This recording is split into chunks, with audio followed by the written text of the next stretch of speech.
This is a really counterintuitive approach to growing closer to God. Oftentimes we think that we need to add more to our lives if we feel anxious and we need to have more. Actually, I have found that subtraction actually leads to more soul care. I feel more peace, more connected to God, and more present. Being able to have less means I have more. In this video, I'm going to share with you 13 things that I have quit to simplify my life, to be able to then make space for the things that are life-giving, which is spending time with God, being connected to Him, others, and also myself in the process. So if you are feeling burdened by all the things that you have to do, the shoulds, the do more, the hustle culture, the rat race, I have found that just made me more and more sick and anxious and frustrated, and actually kept me further from God and from who I am, and wasn't able to discern what I needed to do with my time. I just felt drained and burnt out. I hope some of this list might be beneficial and give you some ideas of things that you can let go of so that you can truly have the life of abundance that I believe that Jesus wants for us. Letting things go has made my life 10 times better. Jeremiah Burroughs, he was from the 16th century. He was a Puritan and he was a preacher. And he says, contentment is not by addition, but by subtraction. Seeking to add a thing will not bring contentment. Instead, subtracting from your desires, and I really think he means unhealthy desires, until you are satisfied only with Christ, brings contentment. So much of our lives are filled with activities, with sports, with watching, with doing, with learning more. And those things are not bad in of themselves, but when there is this incessant need for more, this consumer mentality, we end up feeling burnt out and empty. Miser Eckhart, he was a German friar from the 13th century, and he says, God is not found in the soul by adding anything, but by a process of subtraction. I'm going to share with you those 13 things. Like I say in all my videos, take what you need and leave the rest. Comment down below which one resonates with you and other ones that you've quit to share with the community. The first thing that I quit is doing it all. I'm pretty grateful that I have a high capacity and competency in a fair amount of areas. You've probably heard the phrase jack of all trades, but master of none. Really, it should be master of one, but I would do everything. I grew up in a single parent household, so I was building shelves, I was helping change tires, I was doing the things that maybe other people in the household, if we had a bigger family. In the service industry, where I was waiting tables and being that go-getter, that team player that just would jump in and cross-train and do everything. But what it did is it trained me in anxiety to jump at every opportunity. If I can do it, I should do it.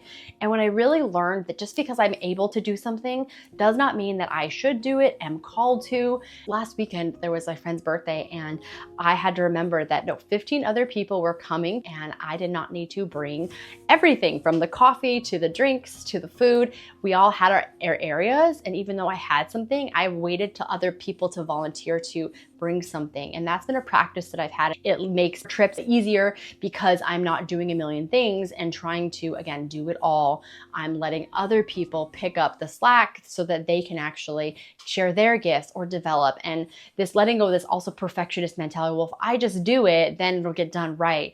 When I got rid of that belief and was like, you know what, people can show up and do it how they want to, unless it's like seriously harmful, letting it go, letting other people grow in their competency is actually a gift, not just to me, but to them as well. The second one is worrying about things that I cannot control. This one is huge. It allowed me to focus on what I actually have power over. I would feel defeated if I was trying to control someone else's perspective of me, worrying about if other people were judging me. It would create more problems, worrying about things I can't control, people's actions. Whenever I had a problem that I felt a little like attached to, I would make a list of these are the things that I can control. Write them down on a piece of paper.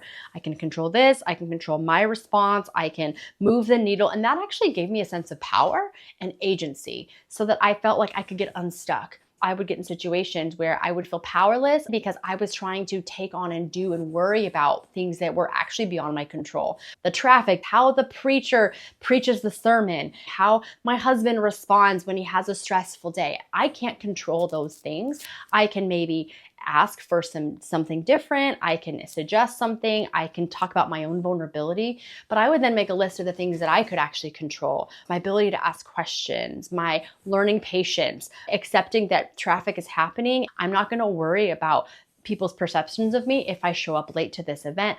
All those things that would create more anxiety, it would take me out of my body. I was able to then connect to God and pray through, and problems actually get resolved a lot faster because I was able to really have power over the things that I can do and let other people deal with their own realities. The next one is something tangible that I think is more of an external activity. It starts emotionally too, and that was to let go of jumping on trends, whether that's financial things, trends on social media. I want to create YouTube videos or Instagram posts for things that are resonating. I don't want to do silly dancing videos. That just seems cringe to me. If you do it, no judgment. I just want to show up as me. So it actually has helped me focus to do more research on videos, to help me respond more to people in the community, the Flourish community that I run, which if you haven't checked that out, I encourage you to jump in. It's a really awesome group.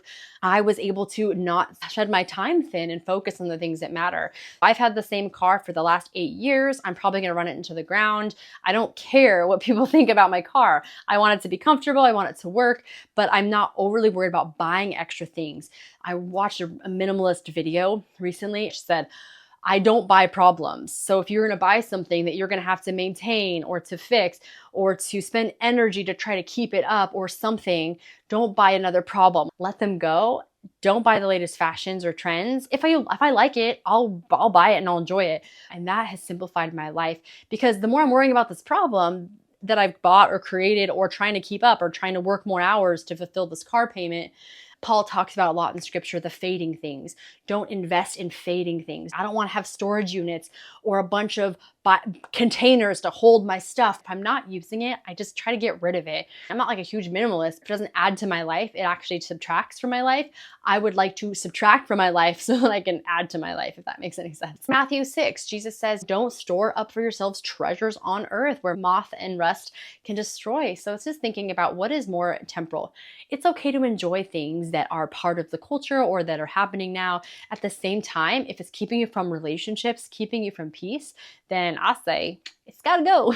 The fourth thing I did is actually a practical thing, is I stopped volunteering at church or for events. Similarly to doing everything, I just stopped volunteering my time, my energy. I actually had to negotiate things. Like, I work full time. And so with my husband too, when we first got married, there was kind of this natural like, oh, I just do some of the household things, which is nothing wrong with that. Some people really enjoy it. I don't particularly enjoy it. And so I actually stopped volunteering to make the bed or to cook dinner every night. I actually started saying, I'd like to preserve some of my energy and maybe do some reading or do some other things. And so I would stop volunteering just subconsciously and consciously to do these things, to fit in these roles, to be a good church member, to be a good wife, to do all these things to make myself feel like I'm being good. I stopped volunteering for things that were actually burning me out or that were not life-giving or congruent with how God has wired me. That doesn't mean I don't still step up to the plate and do things that just need to be done. That's part of being human in a family. I'm not saying I just only do what I want to do all the time, but I would volunteer in 3 or 4 different ministries at my church. I like going to small churches, but even when I was at the bigger churches, I was always volunteering, zapped my energy, and it created this resentment. When I do volunteer, I go all in. I don't go in begrudgingly. I was saying yes to things, and then I would be kind of like they say quiet quitting, where you just kind of show up, but you're not really present. You're resentful, you're not helpful. I was doing that when I was volunteering in spaces that I didn't really want to be in. This next one has been really a game changer. It's helped me really learn to relate to myself and have better self-esteem. That is to stop talking negatively towards myself, stop criticizing myself. I was on a 3-week intensive retreat where I was talking to this therapist, and he said to me, Meryl, God doesn't even judge you. You are judging yourself. Other people can't judge you, and God doesn't even. So why do you want to punch yourself? The way you talk about yourself, how I treat myself is actually impacting others. It's so counterproductive. So I actually believe that when we're compassionate towards ourselves, we are agreeing with Jesus that we deserve compassion. He believes that we deserve compassion and mercy, not because of what we've done, but because of who he is and what he's done on the cross. And so he doesn't criticize us. When we see Jesus reacting to the woman who was caught in adultery and the Pharisees threw her before him, he said, he who has not sinned can pick up the first stone. I stopped stoning myself. Treating myself with violence was actually treating God with violence because I'm made in his image. It might mean I have to write down the words that I'm saying, become aware of the criticisms that I was saying to myself, and then replace them. And then go to God and say, Lord, how do you want to talk to me? I'm trying to parent myself in a critical, harsh way. That's actually helped me be so much more loving in my marriage. It's helped me in my friendships. As I criticize and judge myself, it actually dysregulates me and puts me into the sympathetic nervous system, which puts us in fight or flight. So we are now adding stress to our lives. Don't shit on yourself. It's not actually giving you more productive energy. It's retracting from your life in a negative way. The next one is I stopped seeing limits as a bad thing. My financial limits, if I couldn't spend a certain amount on a trip, or if I could only buy this amount of Christmas gifts. Instead, I used to work overtime and try to do as much as I can and like pay for everyone's dinner and do those things. And then I ended up with credit card debt. This is like an external example, money. And people wanted to spend time with me during the holidays. And so having financial limit was okay. Having my time limits be okay. Creating YouTube videos takes a lot of time. Every video I make probably takes about 10 hours. I would feel really anxious that I had to do it all. I started seeing limits as these things that I had to overcome or work harder. Even getting older, I know I'm not like super old, but there are things that when I was 22 that I could sleep 4 hours, work full time, go to the gym, go to school full time, do homework, try to date, volunteer at church. Whoa, that was a lot. Now that I'm in my mid-30s, I'm like, no, dude, I would like to chill on a Thursday night. I don't want to have something every single night of the week. As opposed to being frustrated, I've actually seen them as gifts and actually a way to respond to God and say, Lord, thank you for allowing me to see my limits and the fact that I'm not divine. I can't do everything and my limits are changing. And so to embrace what's happening now in my life has brought me so much presence and contentment with God and myself. Limits are not bad. They're actually a gift. They keep us safe. They keep us engaged with reality. If I don't have the money for it, I can't afford it, then I'm gonna have to say no. The next one that I quit is people pleasing. Now, this is a real internal one that I had to do a lot of work on because a lot of this came from my early attachment, having an anxious, chaotic, anxious attachment, and learning to be more and more secure with who I was and not pleasing other people. Here's a scripture verse that has really helped me with this one. It's Galatians 1:10. It says, Paul saying, "For am I now seeking the approval of man or of God? Or am I trying to please man? If I were still trying to please man, I would not be a servant of Christ." So I really started to look at what is the reason why I'm choosing to do these things compulsively for other people. Is it because I feel empty? People pleasing is not selfless. It comes across like that, comes across like I'm a martyr, I'm so selfless. But really, it's about my own kind of codependent needs. It's good to please people and to help them flourish and to want to do that. However, it caused me to not live from really God's value system of who he was creating me to be. It was coming from an anxious, dysregulated place in me. It was also a way for me to manage and control other people. So if I could make them happy, I would feel good about myself. My self-esteem was hooked into that. I actually had to work on my self-esteem with a therapist, with some healthy friends, and actually learn to say no. There is this kind of cultural thing, especially for women. I think men can have it too, but for women, if you are serving, if you are meeting other people's needs, then you are valuable. And while that does bring a lot of value, and I want to be giving and generous to other people, but I want to do it from a real place of I love this person, or I love myself and I love God. And so therefore I'm going to pour out my love and help actually whatever they need with flourishing. And if I was doing it as a people pleaser, it would be self-neglect because I'm seeking validation from other people versus God, you're validating me and you are aligning me with who you are. And my identity would be so shifted and I would be highly emotional. I'd be more moody. The mantra of a people pleaser is I am only worthy of love if I give to other people. And that is so not true. We're deeply loved and then we give to other people because then it's real love. I was a very resentful, I still struggle with it, resentful person. By the way, I'm going to create a video pretty soon about how I navigated anger. So don't forget to subscribe if you want to hear my 9-year journey of healing my anger. The next one is similar to some of the others, but there's different ways to heal from this. And that is overthinking. I stopped overthinking about things, not just that I couldn't control, but just things in general, my problems. I stopped ruminating. I stopped obsessing over things that are actually just stealing my joy. And I started to open up more to my feelings. And when we overthink, it's because we're actually neglecting feeling something. And when I learned that, I was able to make more and have more of a friendship with my feelings, that they weren't something that were horrible, that actually helped release the energy in me. Jesus says this, therefore I tell you, do not worry about your life. What will you eat or drink, or about your body, what you will wear? Is your life not more important than food, and the body more than clothes? Look at the birds of the air. When I realized that I could actually choose to not worry about things, that was a muscle. It's not just like, oh, do not worry and poof, I could just stop doing it. No, I had to actually learn to let go of overthinking, let go of worrying about the future, worrying about the things from the past. Now I have had to deal with things from the past, to feel them, to grieve. Embracing grief allowed me to let things go and to not overthink about what's my next job gonna be, or is this person gonna like me, or what if I don't perform well when I speak, what if people judge me? Overthinking clutters your mind, and then you're not able to discern. The next thing that I quit was neglecting parts of my soul care. Your soul has 5 different parts to it. It has your mind, your heart, your body, your relational life, and your moral life. And when one part of my soul isn't cared for or isn't working properly, the other 4 parts have to kick into hyperdrive.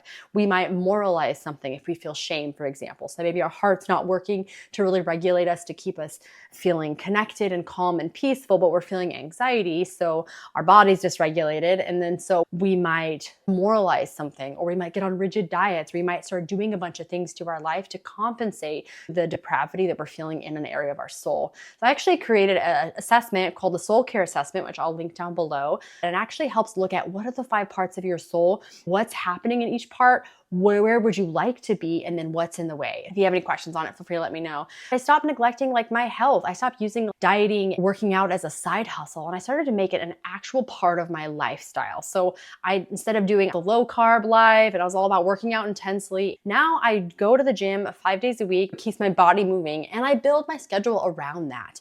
I spend time with God at 7 p.m. versus in the morning, because that's when I feel the most alive. And so I started paying attention to what my soul really needs, and I stopped neglecting certain parts of my soul, because I got really clear about what my value systems were. The next one is toxic people. Now this one can be kind of tricky, especially for Christians who feel the obligation to love everyone. But loving everyone does not necessarily mean you have to be subjected to toxic behavior, negative energy. Now there are things that are hard, and I've had relationships where I had to deal with conflicts and fights, and that's actually made me stronger. But the difference is those people that I brought in my close circle are willing to own their part of the dysfunction, the toxicity. I've been toxic before. Because of sin, we all have brokenness, and we all have areas in our life that are unpolished, that are unloved, that God has not transformed yet. If you want to be not around any toxic person ever, you can just live as a hermit. But problem is, you're going to still be living with yourself. So there's that.